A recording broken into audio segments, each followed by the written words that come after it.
السلام علیکم ورحمۃ اللہ وبرکاتہ۔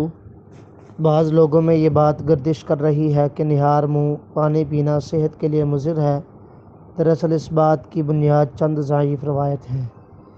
پہلی روایت ابو سعید خدری رضی اللہ عنہ سے روایت ہے کہ رسول اللہ صلی اللہ علیہ وسلم نے فرمایا، جس نے نہار منہ پانی پیا اس کی طاقت کم ہو گئی۔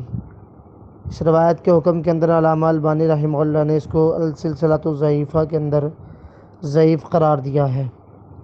اسی طرح دوسری روایت کے اندر کہ ابو ہریرہ رضی اللہ تعالیٰ عنہ سے روایت ہے کہ رسول اللہ صلی اللہ علیہ وسلم نے فرمایا، نہار منہ پانی پینے سے چربی ختم ہوتی ہے۔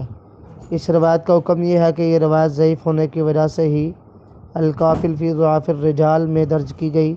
اس روایت کی سند میں ایک راوی عاصم بن سلیمان الکوزی ہے، جس کو ائمہ حدیث نے جھوٹا روایات گڑھنے والا قرار دیا ہے۔ ابن الجوزی وغیرہ محدثین نے یفقدو کی جگہ یعقدو کا لفظ ذکر کیا ہے اور اس روایت کو موضوع میں شمار کیا ہے۔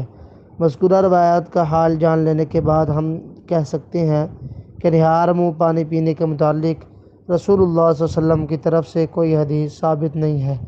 اب رہا مسئلہ کہ پانی پینا نہار منہ طب کی نظر میں کیسا ہے۔ ان کی نظر میں فائدہ مند بتایا جاتا ہے۔ یہ بات یاد رہے کہ اسلام نے نہار منہ پانی پینے سے منع نہیں کیا ہے، اور نہ ہی نہار منہ پانی پینے میں اسلامی اعتبار سے صحت کو نقصان پہنچنے کا کوئی ثبوت موجود ہے۔ جب ہم طب کی روشنی میں نہار منہ پانی پینے کا جائزہ لیتے ہیں تو اس کے بے شمار فوائد نظر آتے ہیں۔ مثلاً درد سر، جسم، بواسیر، بلڈ پریشر، لقوہ، دمہ، کھانسی، جگر کے امراض، بلڈ کولیسٹرول، اسی طرح ٹی بی، بے ہوشی، تیزابیت، قبض، ذیابیطس، اس طرح کی تمام تر بیماریاں، گردن توڑ، گردے کی خرابی، معدے کی بیماریاں، متعدد زنانہ امراض سے بچنے کے لیے نہار منہ اور خالی پیٹ پانی پینا مفید ثابت ہوتا ہے۔ اللہ تعالی عالم۔ السلام علیکم ورحمۃ اللہ وبرکاتہ۔